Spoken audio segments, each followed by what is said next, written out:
അവരുടെ defence minister പറഞ്ഞു ഭാരതത്തിന് ഞങ്ങൾ ന്യൂക്ലിയർ ശക്തിയാണെന്ന് നിങ്ങൾ ഓർക്കണം, അതാണ് ഇതാണ് എന്നുള്ള കാര്യം പറഞ്ഞു. മറ്റു മന്ത്രിമാർ പറയുന്നു പാകിസ്ഥാന്റെ 122 മിസൈലുകൾ ഇന്ത്യക്ക് നേരെയാണ് തിരിച്ചു വെച്ചിരിക്കുന്നതെന്ന് പറയുന്നു. മറ്റുള്ളവർ വേറെ ആൾക്കാർ പറഞ്ഞു പാകിസ്ഥാനെ ചൈനയിൽ നിന്ന് സപ്പോർട്ടുണ്ട്, നമ്മൾ കാണിച്ചു തരാന്ന് പറഞ്ഞു.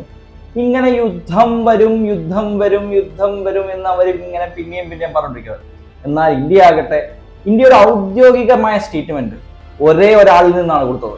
ഒറ്റയാള്, ഭാരതത്തിന്റെ പ്രധാനമന്ത്രി നരേന്ദ്രമോദി ബീഹാറിൽ, അതും ഹിന്ദിയിൽ സംസാരിച്ചു കൊണ്ടിരുന്ന പ്രധാനമന്ത്രി ഇംഗ്ലീഷിലേക്ക് ഭാഷ മാറ്റി ഇംഗ്ലീഷിലാണ് മറുപടി കൊടുത്തത്. അതിൽ ഒരു വാക്കുപോലും പാകിസ്ഥാൻ എന്നോ യുദ്ധമെന്നോ അദ്ദേഹം ഉപയോഗിച്ചില്ല. അദ്ദേഹം പറഞ്ഞത് വളരെ വ്യക്തമായാണ്. സന്ധിയില്ലാത്ത യുദ്ധം, സന്ധിയില്ലാത്ത പോരാട്ടം ഞങ്ങൾ നയിക്കും, ഞങ്ങൾ തുടരും. ആർക്കെതിരെ? തീവ്രവാദത്തിനെതിരെ. ഒരു സെന്റൻസ് ആയിരുന്നു, അതും ഇംഗ്ലീഷിൽ.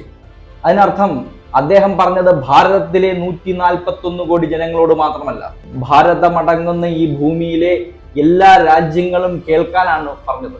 ഞങ്ങളല്ല ഈ അഗ്രഷൻ നടത്തുന്നത്, ഞങ്ങളെ ചൊറിഞ്ഞാൽ ഞങ്ങൾ തിരിച്ചു മാന്തും. എന്നാൽ അത് വ്യക്തമായിട്ടാണ് പറഞ്ഞത്.